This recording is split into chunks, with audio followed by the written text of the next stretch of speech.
Bienvenue dans votre émission Mon Poème, présentée par Laura Wysinska.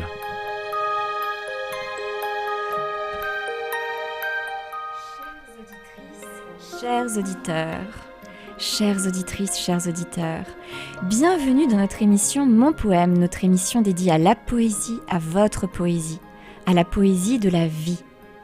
Nous serons très heureux de recevoir vos appels pour vous entendre lire vos poèmes ou nous demander de lire vos poèmes.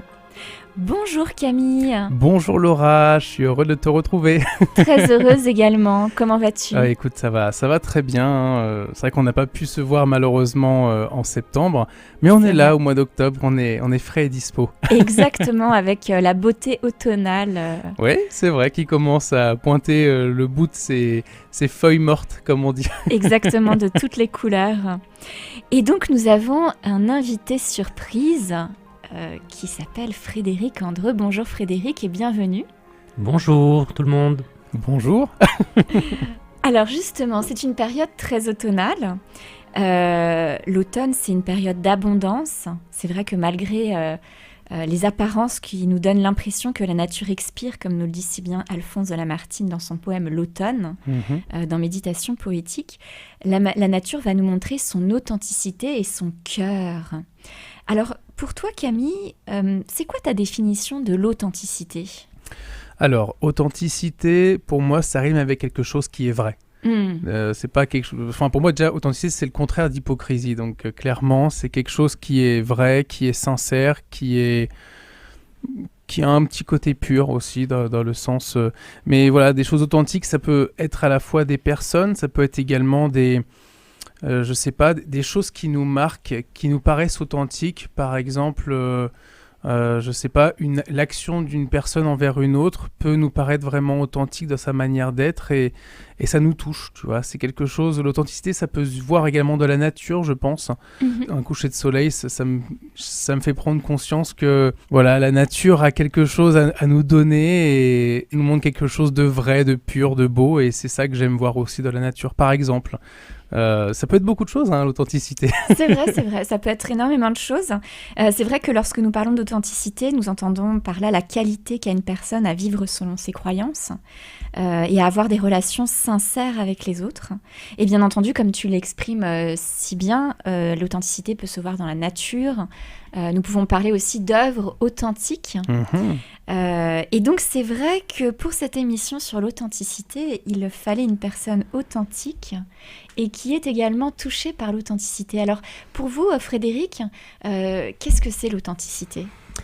Alors, c'est une question qui se pose dans la vie d'un homme, d'un honnête homme, et plus particulièrement d'un poète, peut-être.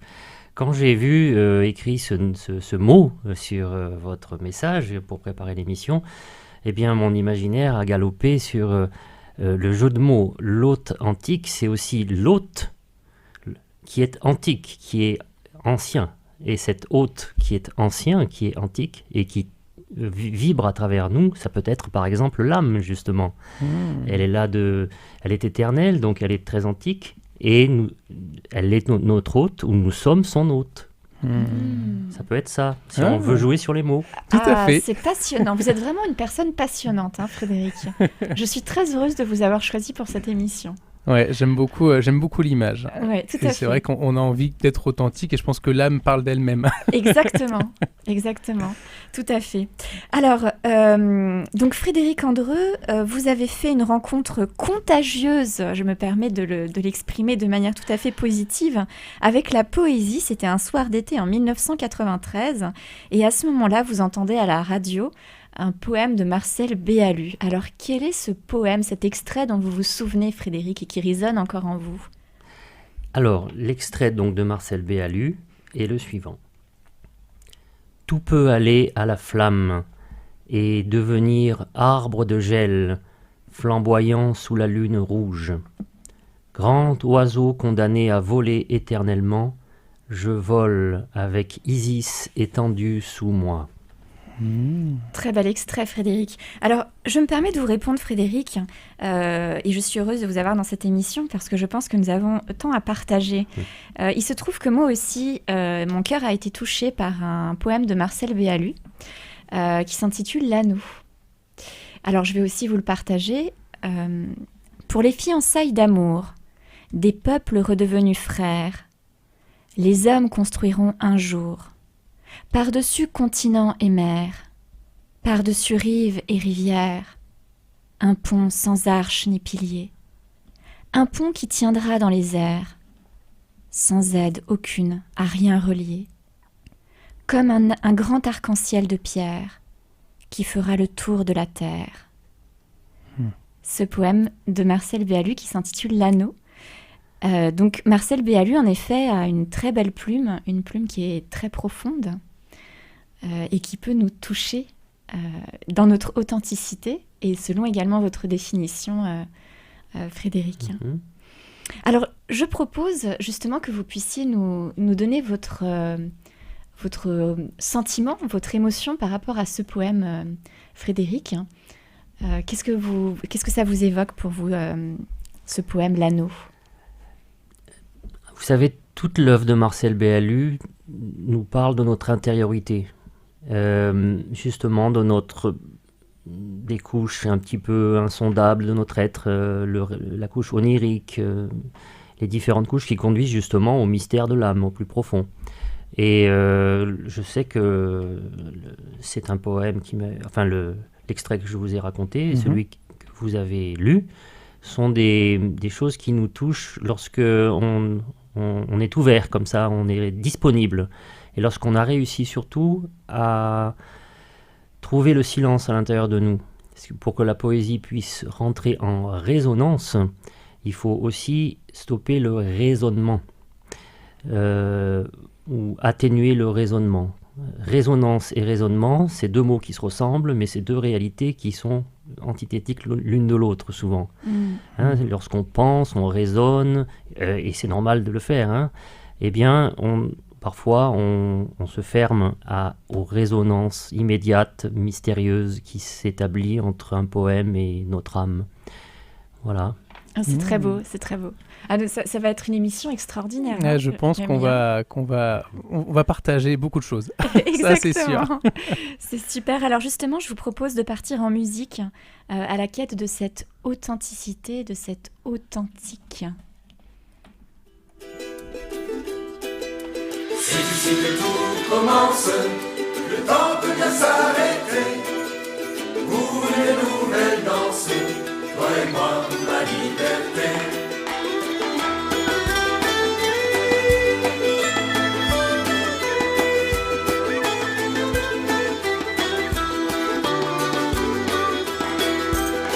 Ce soir la ville est endormie, les humains ont la tête ailleurs. Sais-tu que pour toi mon ami, je chanterai pendant des heures. J'ouvrirai grand les fenêtres pour contempler les joies du ciel.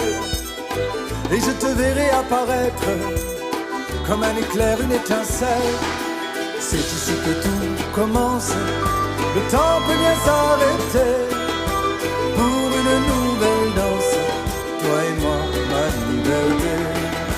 C'est ici que tout commence, le temps peut bien s'arrêter.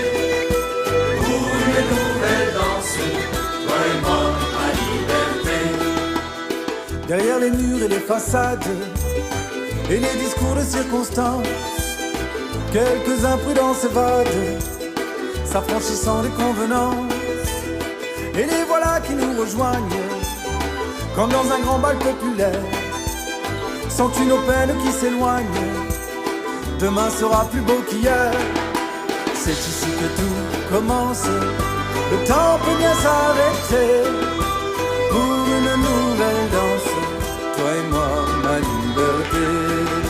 C'est ici que tout commence, le temps peut bien s'arrêter.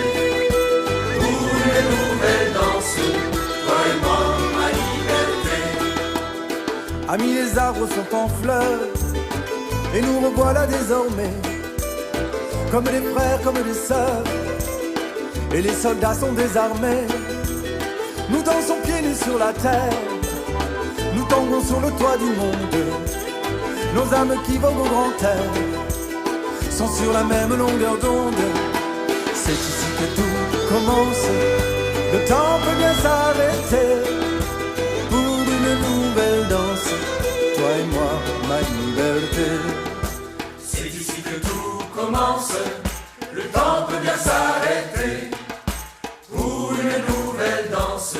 Toi et moi, ma liberté. C'est ici que tout commence. Le temps peut bien s'arrêter pour une nouvelle danse. Toi et moi, ma liberté. Vous avez écouté Toi et moi, ma liberté de HK et les Saltimbanques. Alors c'est vrai que HK et les Saltimbanques reflètent vraiment cette authenticité, cette vérité, cette quête de l'authentique. Et rappelons-nous en ce moment que de regarder la vérité, l'authenticité derrière les écrans de fumée, c'est très important. La poésie est notre mère de beauté. Elle permet de faire passer des messages forts qui sont remplis de profondeur. Et d'ailleurs, seuls, pour ma part en tout cas, les poèmes remplis d'authenticité vont venir toucher mon cœur, parce que c'est pour moi à ce moment-là que le poète, la poète ont vraiment parlé. Alors, la liberté, c'est vrai que c'est une notion très importante, et c'est une notion qui est à la fois pour moi, je pense, très terrestre, mais également qui est une notion très spirituelle. Oui. Et justement, qu'est-ce que vous en pensez, vous, Frédéric, de cette importance de la liberté ? Alors, je me souviens d'une phrase qui n'est pas de moi, mais qui surgit comme ça en vous écoutant, à propos de la poésie, justement. Cette phrase est la suivante. La poésie ne donne pouvoir sur rien, puisque quand on écrit, bien, on écrit sur le coin de sa table et on ne prétend à rien. Donc la poésie ne donne pouvoir sur rien, mais donne souveraineté sur tout. Souveraineté. Et plus que le mot liberté, je préférerais le mot souveraineté, qui n'a pas de connotation politique là. C'est une souveraineté, c'est-à-dire que la poésie permet une distanciation envers les choses, et nous ne sommes plus, lorsque nous sommes en état de poésie, nous ne sommes plus dans la nécessité de posséder les choses, de vouloir les acheter, de vouloir absolument les prendre en photo. On peut les observer les fleurs, le ciel, et donc on est dans un rapport de distanciation souveraine envers les choses. C'est intéressant. Ouais, c'est très intéressant. Vous devriez venir donner des cours à certaines sphères de notre société. Je pense pas je pense pas que ce soit même nécessaire. Les choses se font d'elles-mêmes, et je ne suis pas sûr que ce soit très audible pour des personnes qui sont sourdes à la poésie. C'est vrai que souvent la poésie, c'est un petit peu vu comme un langage, je dirais, qui vise pas à convaincre de quelque chose, qui est plutôt imagé pour faire imaginer, pour s'évader, mais quand même les mots ont de la puissance, hein, et quand ça touche les cœurs, c'est là que ça peut transformer les choses aussi. Donc c'est ça que j'aime dans la poésie, et il faut se sentir libre de dire ce qu'on a sur le cœur quand on écrit, et pas justement se barricader derrière plein de choses qui pourraient nous empêcher de vouloir communiquer ce que l'on a vraiment au fond de l'être, quoi. Et c'est ça que j'aime avec la poésie, avec les poètes, c'est qu'on est libre, et puis on a ce désir vraiment de transmettre quelque chose de plus. Et aujourd'hui, on va parler de l'âme, et j'ai envie d'avoir mon âme qui est touchée par quelque chose, tu vois. Alors, tu vas être servi, hein, Camille. Je sais que je vais être servi. Tu vas être servi. Alors, chers amis de la poésie, nous allons être très heureux de recevoir vos appels sur ce thème, l'authenticité, l'authentique. Maintenant, je vais le dire à chaque fois que je dis authenticité, je vais rajouter authentique, ça m'a beaucoup plu. Un thème qui nous reconnecte à notre âme. Notre âme, elle sait, et notre âme, elle connaît la vérité. Donc c'est vrai que c'est une émission qui est très intéressante, puisque nous avons cette possibilité de nous connecter à notre cœur, à notre âme. Alors Camille, est-ce que nous avons justement déjà des surprises poétiques. Tout à fait, tout à fait. Un auditeur est venu chez nous aujourd'hui, il a voulu faire un poème. Je lui parlais donc de l'authenticité, il ne savait pas trop comment amener les choses. Il a vu qu'on allait parler aussi un petit peu de l'âme, de l'être intérieur, si je puis dire. Et donc, il a vu ce poème Vague à l'âme. C'est une expression bien connue. Et je propose de l'écouter, tout simplement. D'accord, super. Oh, je me trompe de fichier, voilà. Bonjour Camille, bonjour Laura, et bonjour à toutes et à tous, auditeurs et auditrices de Radio La Sentinelle. Je vais maintenant vous narrer un poème de Esther Granek qui s'intitule Vague à l'âme. Et c'est à force de me taire que je me parle à n'en finir. Et c'est à force d'en pâtir que je m'engosse la première. À quoi me sert de n'être poire? À quoi me sert froid de raison? Je jette un caillou dans la mare et je vois s'agrandir les ronds. Ce qui se défait se refait, et tout se meurt, et tout renaît, et tout recommence à jamais. Me voilà parlant sans arrêt. Mais c'est à force de parler que je me tais à n'en finir, et c'est à force d'en pâtir que tantôt je m'engosserai. À quoi me sert de n'être poire? À quoi me sert froid de raison? Je jette un caillou dans la mare, et je vois s'agrandir les ronds. Voilà, c'était un extrait de « Je cours après mon ombre » de Esther Granek, paru en 1981. Et d'ailleurs, dans cet ouvrage, vous retrouvez ce poème « Vague à l'âme ». Là, donc, dans ce poème, c'est vrai que souvent, on a l'âme qui est un peu triste, un peu, je dirais, vague. Et parfois, on a besoin de se recentrer aussi. Et aujourd'hui, on va se recentrer sur peut-être les choses essentielles. Exactement. Et alors, je voudrais justement... Alors, c'est amusant, hein, puisque nous avions déjà un premier clin d'œil Marcel Béalu. Donc, Marcel Béalu répond à Marcel Béalu. Là, ça va être Esther Granek qui va répondre à Esther Granek. Puisque j'ai sélectionné un poème d'Esther Granek sans savoir que notre auditeur voilà, Anthony, lui non plus ne savait pas du tout et voilà. il l'a retrouvé, il a fait celui-là. Qu'est-ce que tu veux? Il n'y a peut-être pas de mauvaise coïncidence. Exactement, tout à fait. Si tu ne sais pas voir avec les yeux de l'âme, ah, qu'il est loin de toi, l'artiste dans son drame. Si tu ne comprends pas quand il sourit pour toi, ah, qu'il est loin de toi, l'artiste dans sa joie. S'élève le vent et tombe la pluie. S'étire le temps à l'heure où j'écris. Si tu ne sais aimer que ce qui est aimable, alors pour tes 20 ans, tu es déjà minable. Si tu ne sais aimer que ce qui est permis, alors pour tes 20 ans, tu es déjà fini. S'élève le vent et tombe la pluie. S'étire le temps à l'heure où j'écris. Si tu ne sais chanter que ce que l'on fredonne, alors de ta pensée, jamais rien ne rayonne. Si tu ne sais chanter que ce qu'on t'a appris, alors cesse de gueuler, tu as déjà tout dit. S'élève le vent et tombe la pluie, s'étire le temps, à l'heure où j'écris. Je vous ai lu « Si tu ne sais » d'Esther Granek, qui a été publié dans Portraits et chansons sans retouche en 1976. Alors Esther Granek, c'est une poète belgeo-israélienne, francophone, qui a été survivante de la Shoah. Et elle est née le 7 avril 1927 et elle nous a quittés le 9 mai 2016. Et c'est vrai que dans ce poème, je trouve qu'il y a un côté chanson, avec un refrain. Pour son époque, la manière dont elle écrit est assez osée. C'est vrai. Et en même temps, c'est un poème qui, selon ma lecture, n'a pas d'âge ni d'époque. Alors, justement, qu'est-ce que vous pensez, Frédéric, de la poésie? Est-ce que vous pensez que la poésie peut traverser le temps? Ah, question métaphysique. Est-ce qu'elle peut traverser le temps? La poésie de tout temps, on dit même que les hommes préhistoriques qu'on imagine être des hommes rustres, des gros poils, étaient en fait déjà des poètes. Rien qu'à voir les dessins qu'ils nous ont laissés sur les grottes préhistoriques, à mon avis, c'est une preuve. Enfin une preuve. Mon professeur de philosophie disait toujours « l'épreuve fatigue la vérité ». Alors, je ne sais pas si c'est une preuve, mais disons que je pense que la poésie est de tout temps. On ne peut pas se passer de poésie. Le jour où une société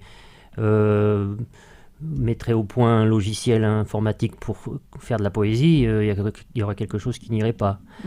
Ça voudrait dire que la machine a pris totalement le pouvoir sur l'homme. Donc, non, je pense que on ne peut pas imaginer une société sans poésie.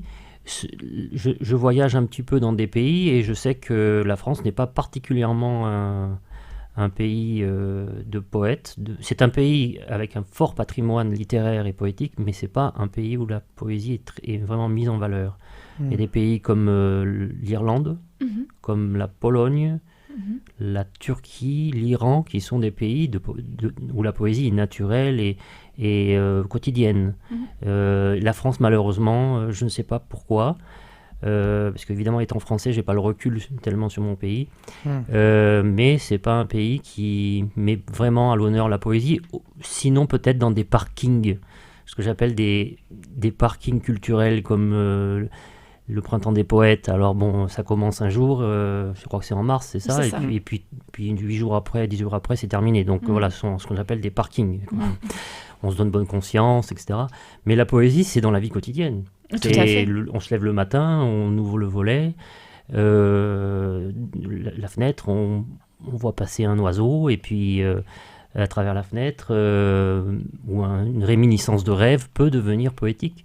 Et est-ce que nous avons encore l'espace pour cela ? C'est ça la vraie question. En France ?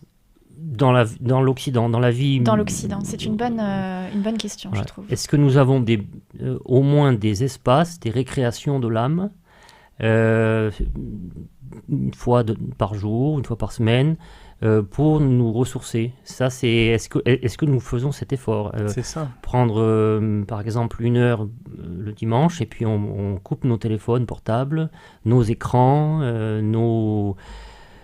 toutes nos machines et nos robots géniaux, comme disait Louis-Ferdinand Céline. Est-ce que on se retrouve un peu en soi-même, avec notre âme, en dialogue avec notre âme, justement. Voilà. Ça, c'est un choix. Ouais. Mais dans les sociétés traditionnelles, c'est prévu par la tradition, je dirais. C'est intégré dans la tradition. Et dans les sociétés à assistance technologique, eh bien, c'est à nous de faire l'effort de le faire. Oui, je pense que vous avez totalement raison. Alors, bon, je vais vous donner le fond de ma pensée. Moi, je pense que l'Occident est totalement arriéré par rapport à l'approche de l'âme. Nous sommes en régression permanente. Alors, heureusement, nous avons des radios comme Radio La Sentinelle et nous avons l'émission Mon Poème où nous pouvons nous exprimer. Et nous avons des personnes encore dans les pays occidentaux qui ont cette sensibilité. Mais si je dois être humaniste et universelle, ça ne touche pas la majorité des gens.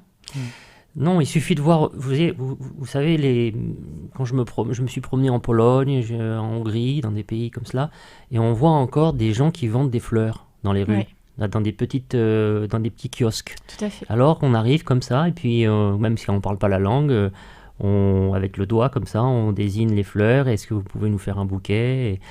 En hongrois, c'est Virág az. Virág, c'est fleurs, et az, c'est maison. Ça, je me souviens. Et il faudra nous dire en polonais comment on dit. Alors, je maîtrise parfaitement le polonais, mais là, j'avoue que je n'ai pas le mot qui vient me bien. Et vous voyez, quand on rentre en Occident, eh bien, les fleurs, on les trouve, mais dans les supermarchés. Ça veut tout dire. Bon, après, il y a les fleuristes. Oui. Il y a effectivement des fleuristes, mais il n'y a pas ce côté populaire du petit kiosque en bois ou à l'orée d'une place, on trouve des gens qui vendent des fleurs, même parfois des marchands ambulants. Et on trouve dans les supermarchés, Carrefour, des fleurs. Alors moi, j'irai jamais acheter des fleurs dans un supermarché. Parce que je trouve ça anti-poétique par excellence. Bon. avec un petit beefsteak à côté. Ouais, c'est ça. Oui, c'est ça. Vous imaginez les fleurs passer sur le tapis roulant. Rien que cette image-là... ah non, ça serait insupportable. Ouais, non, mais vrai. je comprends. C'est vrai que c'est anti-poétique.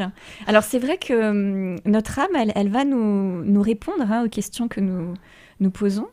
elle est là, elle peut dialoguer avec nous et elle peut nous répondre et elle peut nous donner la vérité, nous raconter la vérité, nous dire la vérité, parce que l'âme sait. Alors, je voudrais justement lire une partie de votre préface dans le livre Droit d'auteur. Alors, je précise que auteur prend un H puisqu'il s'agit de l'auteur, prise de hauteur, droit d'auteur. La hauteur, il s'agit de la hauteur, le contraire de la bassesse. Tout simplement. Super. Ouais. Ah d'accord, très bien. Vous m'éclairez encore davantage en fonction de ce que j'ai lu, bien entendu. Donc je vais vous lire cette préface puisqu'elle m'a beaucoup touchée. Même si nous savons que nous ne pouvons pas échapper totalement à la planification technocratique, au temps plat de nos écrans, il n'empêche que notre âme cherche sans cesse à se faire connaître à notre conscience. Il arrive même qu'elle rencontre dans ce bas monde des frères, les sœurs, qu'elle avait quittés en quittant le ciel. Alors le risque est grand de découvrir que l'homme est non seulement capable d'idées et d'opinions, mais aussi d'hommages à plus grand que lui. Cet effort d'humilité le rend dès lors capable d'entrer dans les pénétralia de sa vie secrète. Un matin, à la fois ancien et nouveau, se révèle alors dans son existence. Et ce matin-là, l'homme de la réminiscence a déjà dit adieu à l'homme de la planification. Quelle magnifique rencontre avec l'âme. Quel beau voyage poétique. Alors, Frédéric Andreu, nous sommes curieux de vous connaître. Nous aimerions que nos auditrices et nos auditeurs puissent faire votre connaissance. Qui êtes-vous ? Alors, vous savez, j'ai un ami cycliste comme moi qui dit toujours « Parler de soi est une forme huppée d'incontinence ». Alors, mais je vais faire un effort et la question étant posée avec une voix si calliopéenne. Calliope, c'est la muse de la voix, la belle voix, alors je ne peux pas ne pas répondre. Merci. Alors, donc je m'appelle Frédéric Andreu, je suis né à Lyon. Et donc une assez grande ville française, mais j'avoue que mes parents ont eu la bonne idée d'avoir une petite maison de campagne dans un endroit retiré de la Bourgogne, ce qui fait que chaque semaine, nous passions nos fins de semaine dans un petit village. Et ce qui fait de moi une sorte de créature bilingue, car je comprends le monde de la ville, mais aussi je comprends le monde de la campagne. Et donc, voilà, j'ai développé cette espèce de bilinguisme. Alors, sachant qu'une grande ville et un tout petit village répondent à des codes totalement contraires, opposés. Vous imaginez, par exemple, dans une grande ville comme Lyon ou Paris, si vous croisez quelqu'un dans la rue et que vous lui dites bonjour sans le connaître, il va se demander si vous voulez pas lui voler son portefeuille, et si vous dites bonjour à tout le monde, ça va être bizarre. Ouais. Alors que dans un village, si vous ne dites pas bonjour à votre voisin, il va se demander mais pourquoi est-ce qu'il m'a pas dit bonjour. Donc si vous voulez, il y a des anthropologies, des sociologies très très opposées, et je garde une grande nostalgie de ce petit village de Bourgogne. Je peux dire le nom. Oui. Alors vous allez voir, le nom c'est extrêmement français.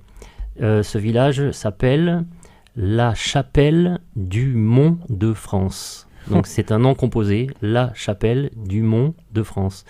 Et il doit y avoir 80 habitants, voilà.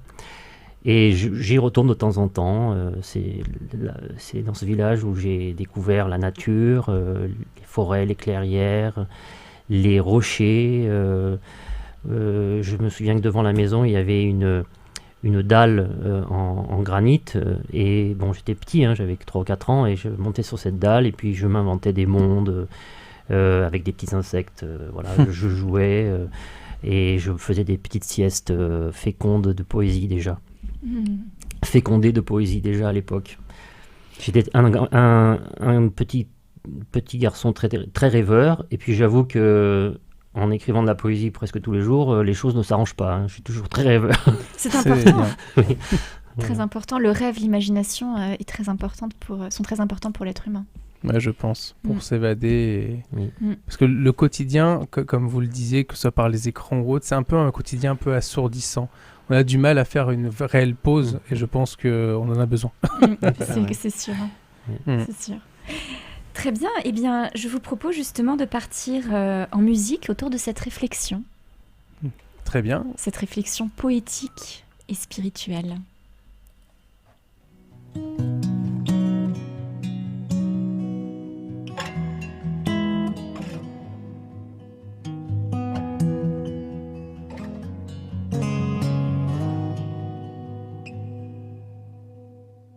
Dans le sable, on imprime des châteaux en ruine, comme nos âmes, comme nos âmes. On s'aime ou l'on s'abîme, mais nos actes dessinent sur nos âmes, sur nos âmes.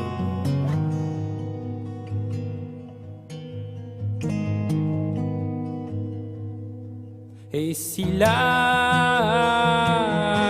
est chère à l'homme, souvent l'homme chérit la lame. Là où l'homme a mis la lame,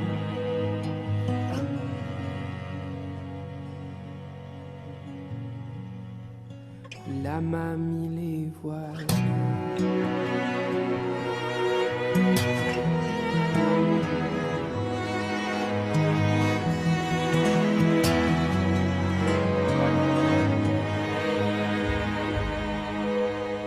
Il s'appelait Maxime, Jessica, Martine. Pauvres âmes, pauvres âmes. Est-ce le monde qui plie ou le vieux qui fatigue de nos âmes, de nos âmes? Et si l'âme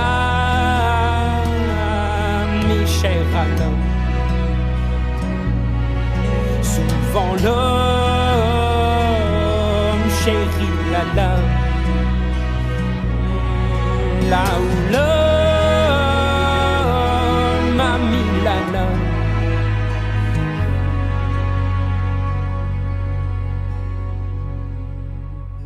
l'âme a mis les voiles.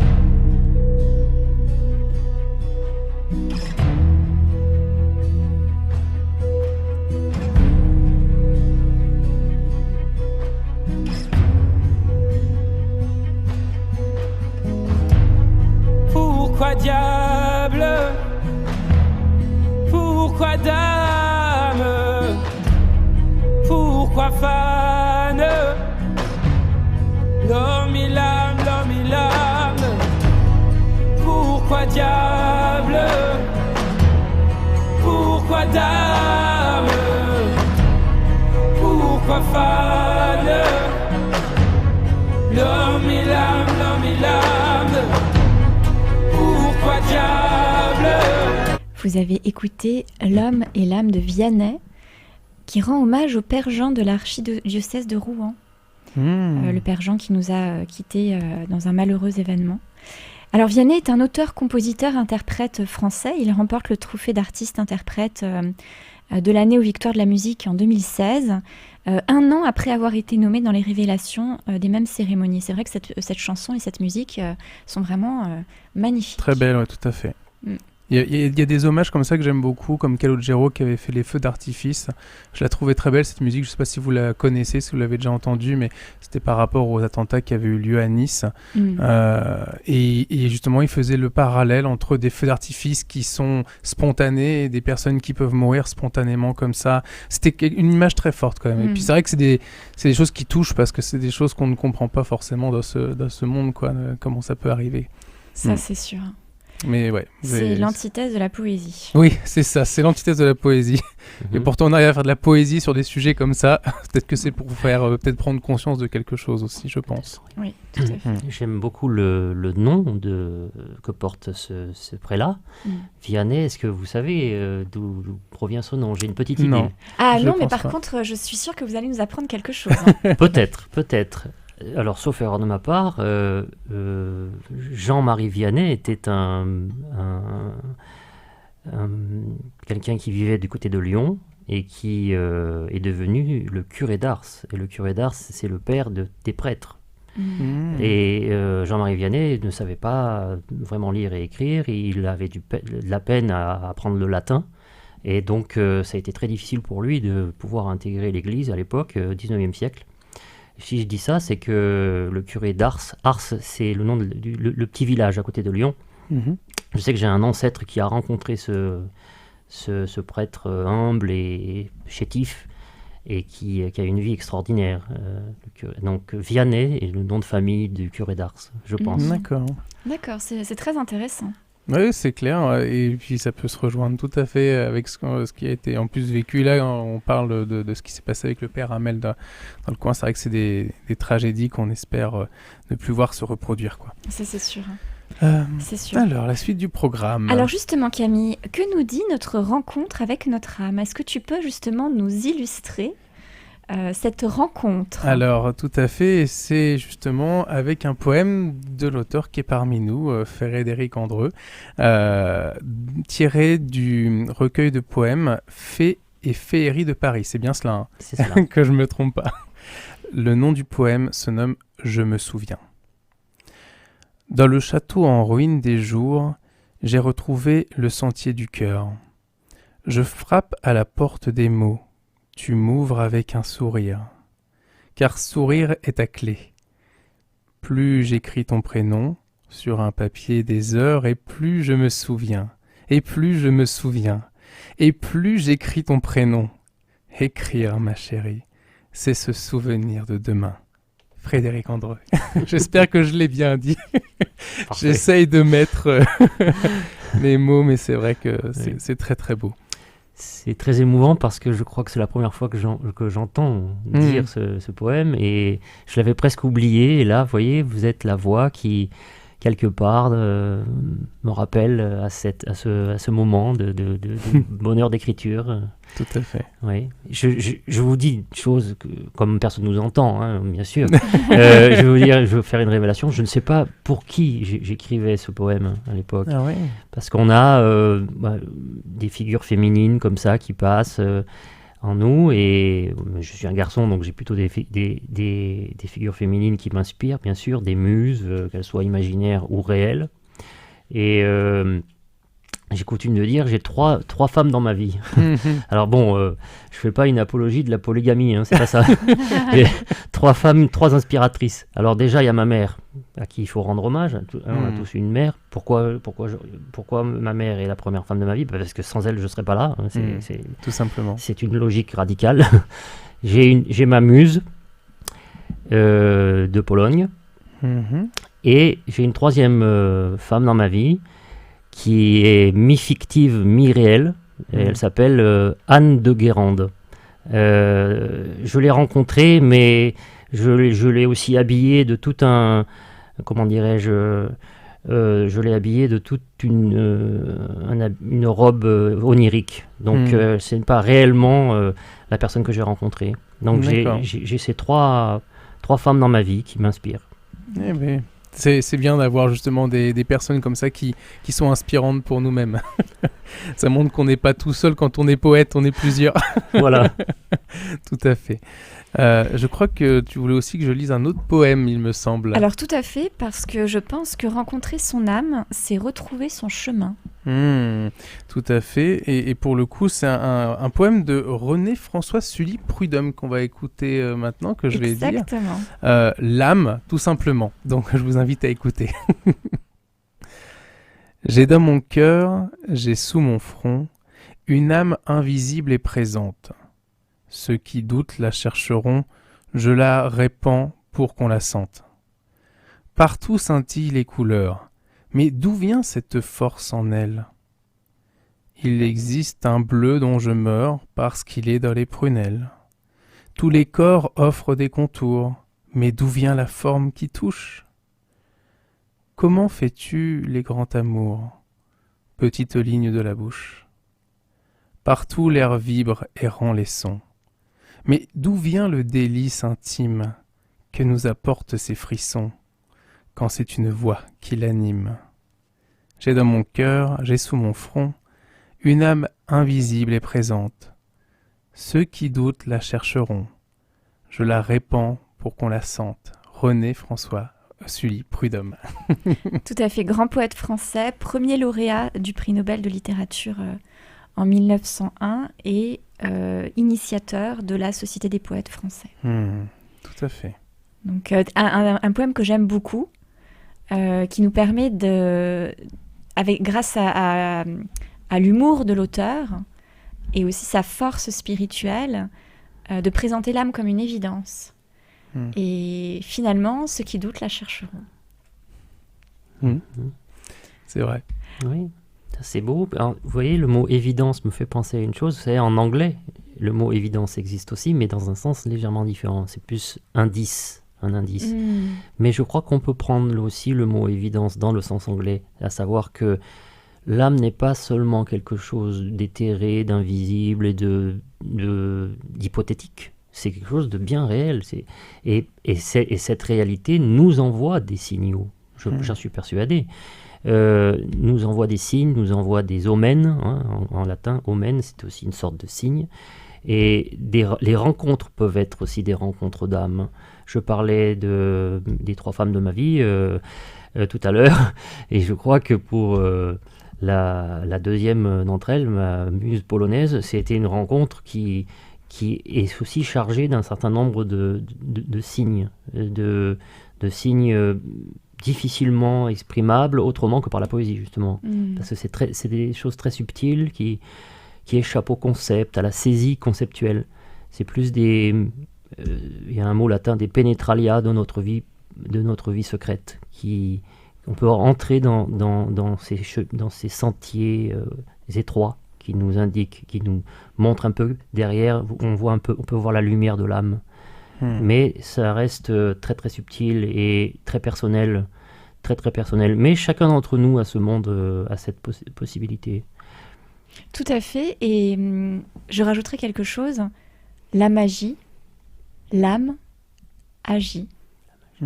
Ah, très très joli, Laure. C'est vrai. Ouais. Voilà. C'est vrai. J'aime bien, je sais pas comment on appelle cette figure de style, quand on reprend des mots et qu'on en fait des expressions. Et je trouve ça super. Vraiment, aujourd'hui, on est comblés. Tout à fait. Et nous allons être encore plus comblés puisque tu nous as réservé une autre surprise. Alors, je pense qu'on va peut-être réserver pour après en fonction du temps qu'on a, parce que je vois qu'on est on a très peu de temps. D'accord. Alors, je propose justement de lire un poème pour votre muse. Est-ce que ça vous va, Frédéric ? Écoutez, je vais rougir, mais comme on ne nous voit pas parce qu'on est à la radio, c'est parfait. Je peux devenir rouge écarlate, personne ne me verra. Alors, allons-y. Très bien. Allons-y. Si lointaine et si proche, mon Alexandra, à travers les rideaux déchirés du temps, 1000 éclats constellent mes souvenirs de toi. Telle cette petite fleur que j'ai cachée dans tes cheveux, en clé de sol d'un nouveau jour, ou ces sourires qui s'envolaient de ta bouche en vol de papillons fous, ou encore ces rires d'enfants complices qui se comprennent sans parole. Mon Alexandra, cette poussière de souvenirs a plus d'âge que les étoiles du ciel, car elle a l'âge des âmes qui se reconnaissent sur terre. Je préfère ces mots un peu obscurs à l'éclat des idées qui n'éclairent que le monde visible. Les fleurs déclarées du printemps ne m'aident pas non plus à te trouver, car toutes les fleurs de la terre ont moins de vie que les motifs de la robe que tu portais l'autre jour. Je t'ai rencontré, mon Alexandra, et cela vaut mieux que plusieurs voyages autour du monde. Adieu les avions et les trains bruyants, tous les cadrans du cœur te situent où vraiment tu demeures. Marches-tu en ce moment au bord de la rivière Vistule ? Croques-tu une pomme au marché de Torun ? Sans doute fais-tu tout cela. Mais combien plus présente encore es-tu dans mon poème, mon Alexandra ? Comme dans le calme d'une chapelle, Tu es assise dans mon poème. Aucun masque, ni discours ne peuvent cacher cet instant où tu m'as serré dans tes bras. À cet instant, ton cœur a posé dans le mien sa clé de sol. La vois-tu scintiller dans la rivière de mon poème, dit mon Alexandra. Si proche tu demeures, et en même temps si lointaine es-tu dans ta lointaine Pologne. Vraiment, je n'écris pas ces mots pour l'éclat trompeur des idées, mais pour qu'un double étoilé de notre rencontre brille dans la nuit de mon poème. C'est beau. C'est magnifique. C'est magnifique et justement nous avons eu le plaisir d'écouter en fond musical une composition de Chopin, puisque nous nous sommes dit que c'était totalement approprié. Oui, je trouve que ça colle très bien avec ce texte. Tout à fait. Ça doit rendre nostalgique. Alors dans une église en Pologne, à Varsovie, il y a une pierre dans l'église, et sur cette pierre est gravé « Là où est ton pays sera ton cœur ». Et c'est pour représenter justement le cœur de Chopin. Alors c'est vrai que c'est comme la palette de nos émotions. C'est une palette des 4 saisons, la palette de notre cœur. Alors Frédéric, est-ce que vous souhaiteriez justement pour introduire notre interview, qui va être centrée sur vous et votre plume d'artiste, nous lire un texte poétique ? Oui, bien sûr, je serais heureux de vous lire un poème intitulé « Rendez-vous compte ». Le jeu de mots « Rendez-vous compte ». Au rendez-vous donné par nos âmes, j'arrive avec un peu de retard. C'est pourquoi ma voix tremble de ce voyage inachevé qu'est cette vie avant de te connaître. Alors que faire de ce rendez-vous de présence qui tombe comme un éclair dans la paille des yeux? Je suis incapable d'y répondre, envahi par le même sentiment de dérisoire triomphe que ce jour où, enfant, je me rendis au tableau noir pour réciter mon poème. Je ne peux te regarder en face, sans risquer que quelque chose de la falaise du cœur ne se décroche, comme cette clé de sol que tu as déposée en moi l'autre jour en me serrant dans tes bras. Mon poème est un hymne à l'amour, et c'est heureux que les paroles que je chantonne nous font escorte dans ce chemin de campagne où nous attend cette fraise de nos bouches qui s'abandonne à un baiser. C'est très beau. Oui, très joli. Vraiment magnifique. Alors, c'est vrai que j'ai été très touchée par votre capacité à exprimer votre lien à l'âme. C'est vraiment quelque chose qui m'a touchée dans mon authenticité, en tant qu'être authentique. Et je voulais savoir, et le faire savoir aussi à nos auditeurs, est-ce que cette connexion avec l'âme a toujours été une évidence pour vous, ou est-ce que, en fait, à un moment donné de votre vie, vous avez fait une découverte ? Ah oui, alors, est-ce qu'il y a une date ou un instant où je pourrais dire, tiens, voilà, j'ai le sentiment que je rentre en dialogue, en résonance avec l'âme. Je ne le crois pas. Je pense que ça remonte à l'enfance. De toute façon, notre royaume poétique vient de l'enfance. Bon, je pense que les paysages, les fleurs, les chemins, la sensation de la pluie sur le visage, tout cela a joué un grand rôle. D'où je reviens en fait cette idée que enfant, j'ai grandi dans un village. Enfin, j'étais à la fois dans une ville pendant la semaine et dans un village, un petit village, donc en fin de semaine. Je pense que ça a dû jouer un grand rôle parce que ça éveille les sens. Et que nous sommes aussi des êtres de sens. Alors évidemment, moi j'ai la chance de vivre selon ce bilinguisme, ville, grande ville et petit village. Voilà. Je reviens là-dessus, mais ça me paraît très important. D'accord. Oui. Et alors, je me permets d'approfondir cet échange. Donc, en fait, si j'ai bien compris dans ce que vous me dites, le fait de passer par nos sens, par notre incarnation en fait, parce que c'est notre corps qui nous permet d'avoir des sens, c'est cette connexion avec les sens qui nous permet de rencontrer notre âme. Oui, il me semble que, évidemment, la vue, l'odorat, le toucher aussi sont essentiels et que très souvent, dans nos vies, justement, assistées par ordinateur, nous perdons ce rapport, cette trame sans couture entre nous et l'univers par l'intermédiaire des sens. Rien que par exemple écrire des poèmes, je me rends compte, j'écris des poèmes de plus en plus directement sur ordinateur, mais le fait de taper sur les touches du clavier est déjà une déperdition importante par rapport au papier et au crayon.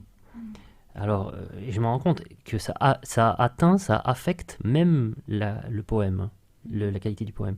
Donc là, on est dans un rapport très sensible aux choses. Quand vous avez une feuille de papier et un crayon, c'est pas la même chose que quand vous êtes face à un écran et que vous tapez sur un clavier. Voilà. Et c'est donc important. C'est pourquoi je fais beaucoup de voyages à pied. J'essaye de marcher à pied pour ressentir, faire résonner le sol dans le corps, dans les jambes, dans le corps, en prenant conscience des pas sur le sol. Ça me paraît très important. Et je fais aussi beaucoup de bicyclette, qui est déjà un véhicule suspendu. Mais même pour des gens qui nous écoutent et qui sont à Paris, dans des grandes villes, ça ne les empêche pas de prendre une heure, un moment dans leur vie et de prendre conscience des pas, tout simplement, des pas qu'ils font, qui se posent sur le sol, voilà, très concrètement. Et d'écouter son corps. Même dans l'endroit le plus silencieux, on entend le battement de son cœur. Oui. Et en écoutant son cœur, on peut, l'âme justement peut, ou en tout cas comment pourrais-je dire, l'esprit peut rentrer dans des dimensions qui ne soient pas l'ici et le maintenant. On peut voyager déjà rien qu'en écoutant le battement de son cœur. C'est simple, ça coûte rien. Ça coûte rien, vous n'avez pas besoin de faire des thérapies à 4000 € au Japon. C'est chez soi, en se levant le matin, avant de commencer sa vie et de prendre le métro, on se prend 10 minutes et on écoute battre son cœur. Ça coûte absolument rien. Et je ne demanderai pas d'argent aux gens qui le font. C'est pas un concept copyrighté. Voilà. Très bien. Alors, quel est votre message en tant qu'artiste de la plume ? Alors, là, j'ai des choses à dire. Parce qu'il y a le mot message. Alors, personnellement, je dirais que je suis assez méfiant envers la notion de message, ou je dirais aussi de littérature engagée. Je sais que les Français particulièrement la France, est un pays, on va dire, assez idéologique. Et il faut forcément, si on veut être crédible, avoir des idées. C'est bien, il faut être de droite ou de gauche, il faut... voilà. Mais c'est nécessaire de l'être. Je ne dis pas que moi-même, j'ai des idées, j'ai des opinions. Mais quand il s'agit de la plume et de la littérature, prose ou poésie, je suis assez méfiant envers cette idée de littérature engagée qui est propre à Jean-Paul Sartre, je crois. Et pour moi, le roman et la poésie, en tout cas, ne doivent pas être pris en otage par des idées, des causes. Vous voyez, la littérature, c'est quelque chose qui doit justement rester en dialogue avec l'âme, si possible, et non pas servir de slogan à une idéologie quelconque. Même l'idéologie la plus... comment dirais-je, la plus noble qu'il soit. Parce que quand on n'écrit pas des idées. Moi, en tout cas, quand j'écris, je n'écris pas des idées. J'écris pas des concepts, des idées, des slogans. Je ne sais pas ce que je vais écrire avant que mon stylo se pose sur la feuille. Et finalement, c'est le poème ou c'est le texte qui s'écrit à travers moi. Voilà. Et si je veux imposer au texte mon idée, eh bien, il ne peut plus s'écrire à travers moi. Vous voyez, donc quelque part, je pose un barrage dans la rivière, sur la rivière. Voilà. Ce qui ne veut pas dire, attention, que dans une œuvre, dans un poème, on ne peut pas observer ou déduire des idées. Ça, c'est une autre question. Mais en tant que créateur... Je n'illustre pas mes idées en prenant en otage un texte, même en poésie bien sûr, mais même en prose. En tout cas, c'est pas ma manière de faire. Il y en a qui le font, moi je ne le fais pas. Voilà. D'accord. Donc en fait, pour que ça puisse être authentique, il faut que ça puisse être juste et que ça puisse passer par le canal que vous représentez pour ensuite se retranscrire en poème. Oui, je pense que c'est un peu ça, vous avez bien résumé les choses. Je veux dire qu'en tant que personne, que citoyen, il y a des choses qui me révoltent, le racisme...